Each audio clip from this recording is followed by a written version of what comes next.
ሐረግ ዛሬ ብንጠብቅም ብንጠባበቅም በገጠማቸው አንዳንድ የቴክኒክ ጉዳዮች የገጠማቸው ነገር አለ። በዛ ላይ ደግሞ አንዳንድ ወሬዎችም ሰምተናል። ምን እንደተደረጉ ማለት ነው። ምን እንዳደረጉ ምን እንደተደረጉ ያው ሰሞኑ እንደሚታወቀው ኤፍራታ ማርገዟን ሰምተናል። ከጽዮንና ከሷ ሐኪም ቤት ሄደው ያው እርግዝና መኖሩን አረጋግጠናል። እነሱም ዛሬ ይመጣሉ ያረጋግጣሉ ስንል ቆይተን ነበረ።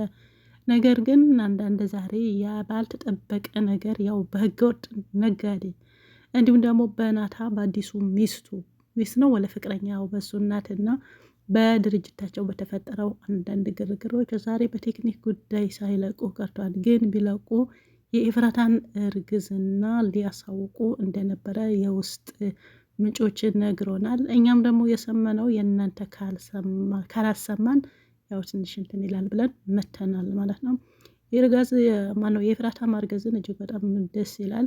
ማርገዟን ደግሞ ከናታ ሲሆን ያው ያሁኑ ባይታወቅም ነገር ግን ከሱ ነው አላማው የሚጠበቀውም እሱም ደግሞ ደስ ይለዋል አይለውም የሚለውን ያው ቢያምናል ያምንም ማመን አለማመኑ የኛም እንትን ነው። ነገር ግን ሰዓቱ ሲደርስ የምናይ ይሆናል። አሁንም ቴክኒክ ውድ ከተለቀቀላቸው አሁንም ሊመጡ ይችላሉ።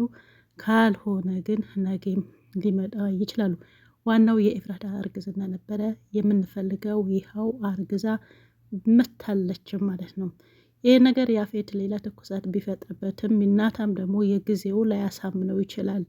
ነገር ግን ከጊዜ በኋላ ሁሉም ነገር ግልጽ ስለሚሆን አሁን በዚህ ትንሽ ጊዜ የምትሰቃየው ኤፍራታ ብቻ ነች።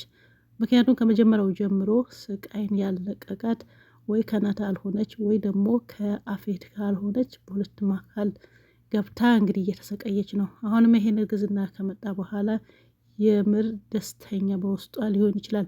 ነገር ግን እነሱ በሚያሳዩት አክት ትንሽ ልትሰቃይ ወይም ደግሞ ልትንከራተት ትችላለች እና የመጨረሻው በእርግጥ ያማረ ይሆናል። የትንሽ ጊዜ እሷ ደግሞ እንደምናውቀው ሰብራላት መታገስ የሚባለው ነገር መታገስ ዋጋ አለው። እሷ ጋር ያው ትዕግስትን ይሰራል ማለት ነው። ሁሉም በትዕግስት እንደሷ ቢሆን የት በደረስ ነበር። አዎ የጊዜው ሊያጨናንቃት ይችላል። ምክንያቱም ሁሉም የሚጠብቀው ይሄ አይደለም ነበረው መቼ ለመቼ ከአፌት ተለያይታ ናታን የምታግባው የሚለው ነገር ነው። ሌላው ደግሞ እዛ እስር ቤት የታገቱ ሴቶች ጉዳይ ያው ሁላችንም እጅግ አሳሳቢ ጉዳይ ነው። ይህን መታገድ እንደው ሳስብን ምን መጣብኝ ሰሞኑ ሊቢያን አካባቢ በጣም ብዙ ኢትዮጵያኖች እንደው የአንድ ሳምንት ብቻ ነው የተሰጣቸው። ምናልባት ሶሻል ሚዲያ የምታውቁ የምትዘዋወር ነገር ካያችሁ እጅግ በጣም የሚያሳዝን በቃ መታገድ ብሉት እንዴ! ይሄ ሁሉም አንዳንድ እንቅስቃሴ ተጀምሮ በብር የአንድ ሳምንት ቻሌንጅ የተሰጣቸው የአንድ ሳምንት ስለሆነ ይሄ ደግሞ ሁሉም ብዙ ስለሆኑ የቱ ጋር ማስወጣት ይቻላል የሚለውን ያው እያንዳንዱ ፌመሶች ቲክቶከሮች አለመግባባት በእርግጥ አያግባባም። ሲጀመር ከ700,000 ከ800,000 በላይ በአንድ እስር ቤት በአንድ እንትን ብቻ 700 600 ያለ ኢትዮጵያውያን የዛ ሁሉም ብር በሰብሰብ በእርግጥ ከባድ ነው። አንዳንድ ቦታዎች ጀምረውታል። ምናልባት የራሳቸው ይሁን እነዛ ሰዎች ጋር ይደርሳሉ የሚለውን ሌላ ጥያቄ ቢሆንም እነሱን መታገትና እነዚህ ሴቶችን መታገት ያው ትንሽ ተመሳሰለብኝ ማለት ነው። እንግዲህ ብር ያላመጡትን እንደሚረሸኑ ነው ዜናው እንደነገረው። ስለዚህ አሁን ሰሞኑን እዚህ ሐረጋ ያደረጉት ሴቶችን እገታ ተናግረሻል ወይም ደግሞ ታግቻለሁ ብለሽ ተናግረሻል ነው በሚል ወንድሟን በቪዲዮ እንትን እያለው ጨርሰው እያሉ ያው ተኩሰው የጨረሱት ማለት ነው። ይሄ እንግዲህ ከሀገር ውስጥ ነው ማለት ነው። ያው አንዳንድ ያው ሰው ይታገትና ያሉትን ብር ካልተከፈለ ያው የሚደርሰው ነገር ታውቃላችሁ። ትንሽ የምር እንደ ሰሞኑን ብያለሁ በዚህ ነገር ትንሽ አስተያየት ቢደረግበት እንደዛ ከሆነ በሀገር ውስጥ እንደዚህ የሚደረጉ ይሄ በእርግጥ ድራማ ቢሆኑ ግን እንደዚህ አይነት ነገሮች አሉ የተለመዱ ናቸው። ከዛ በፊትም ብዙ ልጅ ወይ ህፃናትን ይሰረቃሉ። ከዛ ብር ይጠየቃሉ። ብር ካልተከፈለ ደግሞ ልጁ አስክሬን አምጥተው በር ላይ ነው የሚያስቀምጡት። የቅርብ ጊዜ ትውስታ ነው ሚዲያ ላይ ያለው ነገር ነው። እና ትናንትና ሐረግ ድራማም ላይ የሚያሳየው እንደዛ ነው። አግተው የምን ታገድኩ ብለሽ ተናገርሽ ተነፈስሽ ብለው ነው እንግዲህ ወንድሟን በቪዲዮ እያሳዩ ሌሎቹም አሁን እሷ ተናግራለች ኦልሬዲ ግን ሌሎቹን እንዳይናገሩ ይሄ መታፈን ማለት ነው። አፍነው መታፈን፣ አፍነው እንደ መታፈናቸው ለምን ይናገራሉ በሚል እንደዛ የሚደረግ ነገሮች አሉ።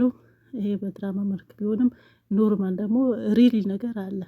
ስለዚህ ይህን ነገርም ያው እኔ ሁሌ የምላቸው እንደዚህ ነገሮች አስተካክሉ። ምንም አሁንም እንደዚህ ጨካኝ ባንሆን እና የሚተላለፈው ነገር ጨካኝ ባይሆን በዚህ የተማረው ሌላውም እንደዚህ ለማድረግ ያሰበ ሰው ጉልበት ይሰጠዋል ብዬ አስባለሁኝ። አሁን እያየ ጉልበት ይሰጠዋል። ምክንያቱም እንደዚህ አይነት ነገር ከድራማ ውጪ ስለሚሰራ ማለት ነው። ስለዚህ ይሄ ነገር ያው አንዳንዴ መስተካከል አለባቸው ነገሮች መስተካከል አለባቸው። እንደው አንዳንድ ድምጽን ብትሰሙ ጥሩ ነው ማለት ነው። ሁሌም ይሄ በቃ ጭንቅ ያለ ጭንቀት ምን አስባችሁ ነው? እኛ የቱን ጭንቀት ተጨንቀን እንችለዋለን? ሶ ይሄ ነገር መስተካከል አለበት ብዬ አስባለሁኝ። ሌላ የማነው የሉሊት ነገር ነው። የሉሊት ነገር መጨረሻዎች በጣም ታስቀኝም ታሳዝነኝም ምንም ሰው እንደሌላት እና ሁሉም ነገር እንደሚደበቅባት። በነገራችን ላይ ያው በጸባይሽ ነው በምታደርጊው በድርጊትሽ ነው እንጂ በሌላ ነገር አይደለም። ቤተሰቡ አካል እስከሆንሽ ድረስ ቤተሰቡ ነው መምሰል ያለብሽ ማለት ነው። አንቺ ግን ሌላ ነው የምትይው። ስለዚህ ይሄን ቢቀርብሽ ቤተሰቡ እንደነሱ አካል ብትሆኚ የተሻለ ነው ብዬ አስባለሁ። አሁን አንቺ እንደ ባዳነት እንደ እንትነት ነው ነሽ ያው አስጠግታሽ ነው ያጎቴ ብዬ ነው እንጂ እስካሁን ከዚህ ቤት አስወጣሽ ነበር ብላለች ቤዛ። ይህ በምትሰሪው ነገር ነው። አንዳንዴ ጸባይ ሲኖራችሁ አንድ ሰው ጸባይ ካለው ከጅብም ጋር ይኖራል ይባላል አይደለም ሰው። ታዲያ እነሱ ለጋይ ቁጭ ብለሽ እነሱም ወሬ እያመላለስሽ እነሱም እያስበላሽ እንዴት ነው ቦታ አትሰጡኝም ወይ? ደግሞ ብቻዬነት ወጣት ከዚህ እንውጣና አንዳንድ ሰው ያው አይደለም ከሰው ከአራዊት ጋር የሚኖር ሰው አለ በባህሪው ምናምን ነገር ማለት ነው። ልትያጂ እንትን ነው። አንዳንዱ ደግሞ ከቅርብ ቤተሰቡን ጋር መግባባትና መኖር የማይችል ሰው አለ። አሁን ይህን ስራሽ ነው ልልሽ ፈልጌ ነው። ፍቅርልሽ ጸባይሽን አስተካክለሽ ከነሱ ጋር መኖር ትችያለሽ። ይሄ ደንበር የምትዩ ነገር መቀነስ አለብሽ ማለት ነው። ሲሆን ደግሞ አንዳንዴ አልፎ አልፎ የምትጮሂ ነገር አለብሽ። አንቺም እሱን አስካክሪ። እኛ ስንቱ ጮሆብን እንችላለን እና በስንቱ ይጮሆብን ለማለት ነው። በሚቀጥለው ያው ናታን ራስ እንድጠብቅ ነው እንዳያጠፉት ነው። ከዛም ከዚህም ያው ተነስተዋል። አንድ ነበረ ከአጠገብህ የሚሆን ቢኒ ነበረ። ቢኒም እንግዲህ ያው ተቀያይማቸዋል። ከዚህ በኋላ አጠገብህም የሚደርስ አይመስለኝም። ስለዚህ የእውነት ጓደኛ ነበረ ማለት ነው። የውሸት ጓደኛ አለ እንዳትሉኝ፣ ያው በደንብ አለ። ስለዚህ